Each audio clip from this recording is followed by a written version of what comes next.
છે પોકરમ ગઢ છોડી અને આપને આ દ્વારિકામાં શા માટે આવવું પડ્યું? અરે પ્રભુ, મારી પાસે ધન વૈભવ અને ઘણું બધું છે, પણ પ્રભુ મારે એક પુત્ર ન હોવાથી મારા નગરની પ્રજા મને વાજ્યાના મેણા માર્યા, એટલે મેણાનો મારેલો હું 12 વર્ષથી વન ભટકી રહ્યો છું. અરે પ્રભુ, ભગવાન ભોળાનાથે મને રસ્તો બતાવ્યો કે રણછોડ રાયની પાસે જજો, તમારી બધી મનોકામના પૂર્ણ થશે. હે પ્રભુ, એટલે જ ગુસ્સાના આવેશમાં આવીને તમને જળની ભરેલી જારી વાળી દીધી હતી. અરે પ્રભુ, મારે એક પુત્ર પ્રાપ્તિનું વરદાન જોઈએ છે, મને વરદાન આપીને મને ધન્ય બનાવો. અજમેર રાજા, મને ખબર છે કે લોકો તમને વાંજિયા કહે છે અને તમારા સુગંધ પણ લેતું નથી, પરંતુ હવે તમારે મેણા સહન નહીં કરવા પડે. તમારી આ આકરી તપસ્યાથી અને ભક્તિથી હું ખૂબ જ પ્રસન્ન થયો છું. તમારે ત્યાં હું જરૂર પુત્રનું વરદાન આપીશ. હે આજે અમર નારીનું એક પુષ્પ આપું.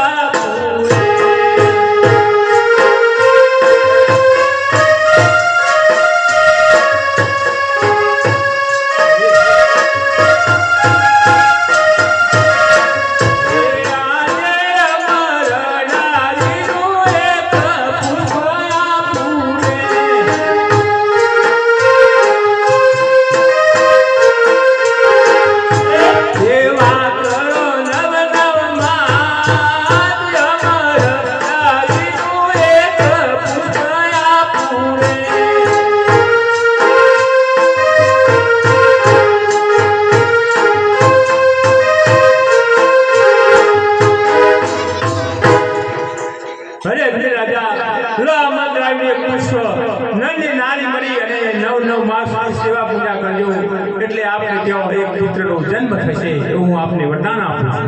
ભલે પ્રભુ, પ્રભુ આજે હું તમારે દર્શનથી ધન્ય બની ગયો અને એક પુત્ર પ્રાપ્તિનું વરદાન પણ મળી ગયું.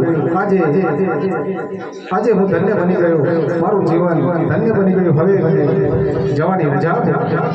હા રાજા, આપ સુખેથી આપના ધામમાં પધારો. અરે અજમલ રાજા, અરે તું આ શું કરે છે? તું તારી પ્રજાને આપેલું વચન પણ ભૂલે છે. અરે તારી ભૂમિકાની અંદર 12 ગાંવ સુધી એ ભૈરવ રાક્ષસ પશુ પક્ષીઓને માનવોને જીવતા ભરક કરી જાય છે. અરે એમનાથી બચાવવા માટે મેં મારી પ્રજાને આપેલું વચન હું કેમ ભૂલ્યો? મારે પાછું જવું પડશે અને આ શું પુત્ર, જે પુત્રનું મને વરદાન આપ્યું છે એ પુત્ર ભૈરવ નામના રાક્ષસનો સામનો કરી શકશે કે નહીં, આ બધું તો પૂછવાનું જ ભૂલી ગયો. અરે અજમેર રાજા, કેમ પાછા વળી ગયા? અરે પ્રભુ, તમે તો મને વરદાન આપ્યું, પણ પ્રભુ મેં મારી પ્રજાને આપેલું વચન ભૂલી ગયો. હે પ્રભુ, મારી પ્રજાને મેં વચન આપ્યું છે, માટે મારા ભૂમિકાની અંદર એક ભૈરવ નામનો ભયંકર રાક્ષસ રહે છે. હે પ્રભુ, એ ભૈરવ નામનો રાક્ષસ 12 ગાંવ સુધી પશુ પક્ષીઓને અને માનવોને જીવતા ભરક કરી જાય છે. હે પ્રભુ, આ જે પુત્રનું વરદાન આપ્યું છે એ પુત્ર મારી પ્રજાનું રક્ષણ કરી શકશે કે નહીં? નહીં અજમેર રાજા, એ ભયંકર અને પાપી પહેરવાનો સામનો આ પુત્ર નહીં કરી શકે. અરે તો પ્રભુ, મારે આ વચન જે તમે મને આપ્યું એ મારા માટે બેકાર છે. હે પ્રભુ, મારે તો એવું જ વરદાન જોઈએ જો એ ભૈરવ નામના ભયંકર રાક્ષસને વધ કરી શકે. અરે પ્રભુ, તમને ખબર નહીં કે આ કળિયુગમાં હે પ્રભુ ગાયો કપાવી રહી છે. અરે પ્રભુ, બાદશાહ નામનો એક દિલ્હીનો બાદશાહ છે, તે ગાયો કપાવી રહ્યો છે અને પ્રભુ ધર્મનો નાશ થઈ રહ્યો છે. અરે પ્રભુ, તમારે અવતાર ધારણ કરવાની જરૂર છે. પ્રભુ, મને એક બીજા પુત્રનો જન્મ આપો, બીજા પુત્રનું વરદાન આપો અને પ્રભુ મને ધન્ય બનાવો અને તમે જ મારા ઘરે પધારો. અરે અજમેર રાજા, તમારી એ ભાવના અવશ્ય પૂરી થશે. જરૂરથી હું તમને વચન આપીશ. હે આજે અમર રારીનું દીધું સોયાપુરે.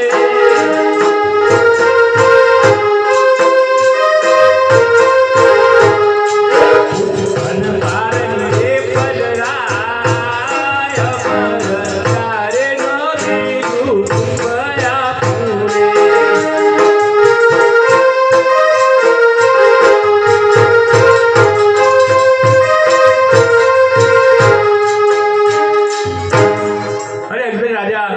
લો અમરદારીનું બીજું પુષ્પ અને નવને નારી મળી અને નવ સ્માવ સુધી પારણામાં પોટાડી અને સેવા પૂજા કરજો. એટલે આપ પ્રત્યે હું દ્વારિકાનો નાથ જરૂરથી અવતાર કરીશ એવું આપને વરદાન આપું છું.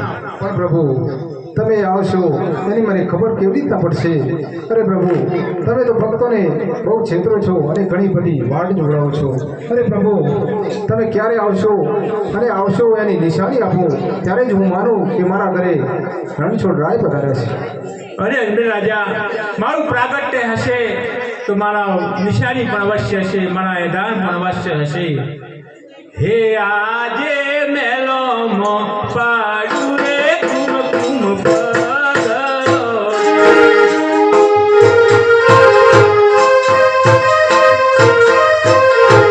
રે વાચન સત્ય જનાય મેલો મો પાડું રે કુમકુમ પગલો રે.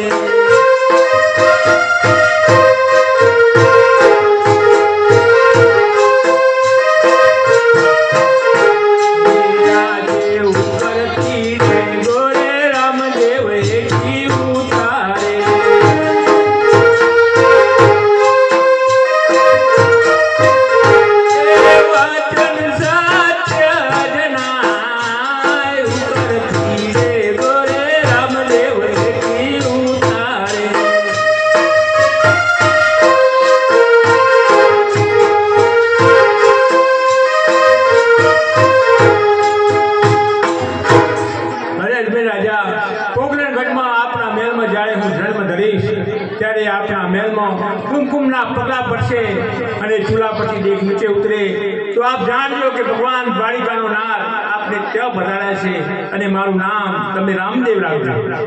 ભલે પ્રભુ, અરે પ્રભુ તમે ક્યારે આવશો અને તારીખની વાર સાથે મને કહીજો એટલે હું તમારી આવવાનું સ્વાગત કર્યું. હરે ભાદરવા સુદ 11 ને વાર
અને ગુરુવારના દિવસે આ પ્રત્યે હું જન્મ ધરીશ અને મારું નામ તમે રામદેવ રાખજો એવું હું આપને વરદાન આપું છું. ભલે પ્રભુ. હરે અજમેર રાજા, હવે આજે તમે મારી પાસે વચન માંગ્યા અને મેં આપ્યા. આ તો વૈકુંઠ છે. આજે ભક્તે મારી પાસે ભગવાનની પાસે વચન માંગ્યું અને તમે આપ્યું. પણ હે અજમલ, હવે આ એ ભગવાન એક ભક્તની પાસે વચન માગે છે, તો શું તમે મને વચન આપશો ને? અરે પ્રભુ, તમને એક વચન શું, આવા તો હજારો વચન તમને આપવા માટે તૈયાર છું. તમે વચન તો માગો. અરે અજમેર રાજા, મારે હજાર વચનો ન જોઈએ. મને તો માત્ર એક જ વચન જોઈએ છે, અને એ વચન માત્ર તમે યાદ રાખજો.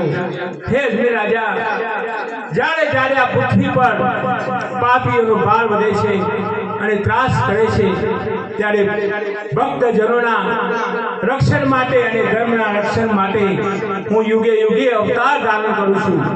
ગીતામાં કહ્યું છે કે યદા યદા હિ ધર્મસ્ય ગ્લાનિર્ભવતિ ભારત અભયુગાનામ ધર્મસ્ય તદાત્માનામ સુજામ્યઃ પરિત્રાણાય સાધુનામ ધર્મ સંસ્થાપના થાય સંભવામી યુગે યુગે. હે અજમેર રાજા, હું યુગે યુગે પાપીઓને નાશ કરવા માટે અને ભક્તોના રક્ષણ માટે અવતાર ધારણ કરું છું. પરંતુ મારી એની મર્યાદા હોય છે. માટે મારી વાત ધ્યાનથી સાંભળો. જ્યારે આપને ત્યાં હું જન્મ ધરીશ, ત્યારે મારા સર્વ કાર્યો પૂરા થશે.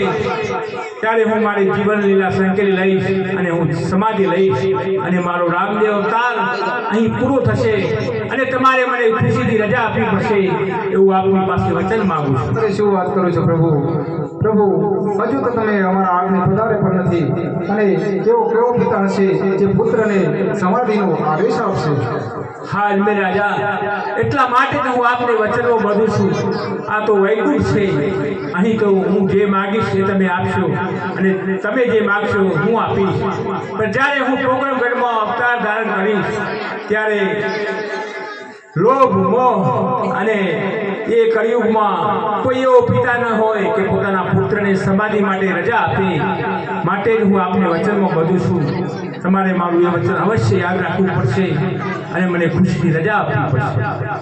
ભલે પ્રભુ, તમારી જેવી ઈચ્છા. હવે મને રજા આપો. હા અજમેર રાજા, તો આપ સુખેથી પધારો. ભલે.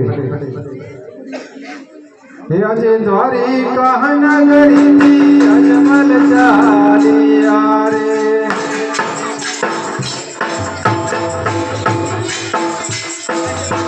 આજે દ્વારિકા નગરી અજમલ ચાલિયા રે.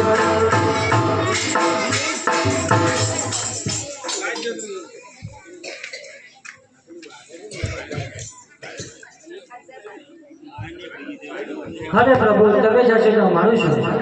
અરે ભાઈ ચોકીદારો, તમને ટીપા પ્રગટના શ્રાપ છે. માટે તમારે સાથે સાથ અવતાર મારી સાથે ચોકીમાં જ રહેવું પડશે. હે પ્રભુ,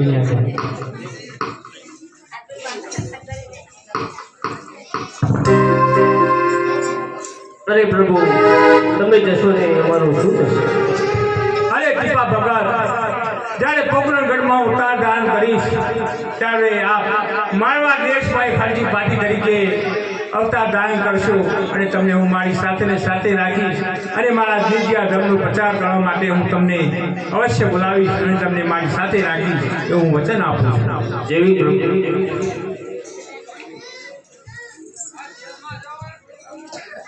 અરે પ્રભુ, તમે જશો તો અમારા સાથે. અરે ગરુડજી, તમે તો મારા જન્મના સાથીદાર છો. જ્યારે રામદેવ અવતાર ધારણ કરીશ, ત્યારે હું આપનો લીલુડા ઘોડા તરીકે સ્વાર કરીશ અને હું તમને મારી સાથે રાખીશ એવું વચન આપું.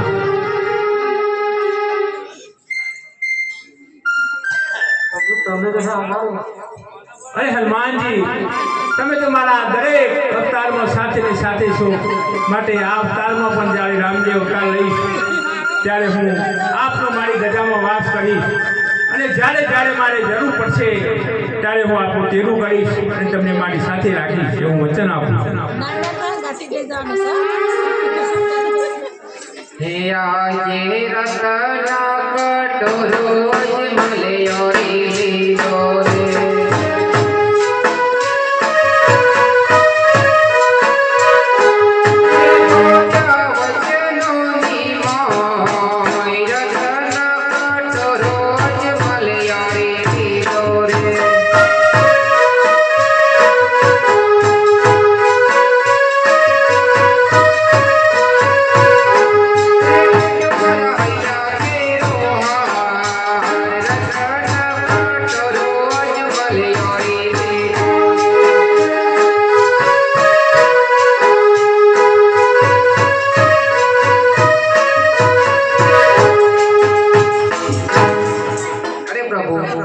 જશો અને મારું શું થશે?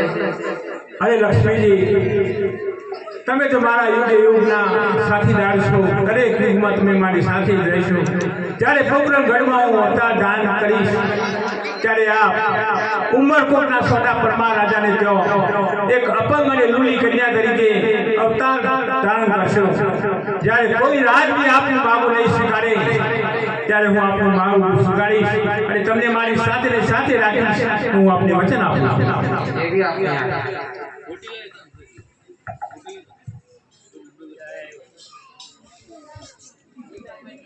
અરે દરેક મેં વચનમાં બાંધ્યા.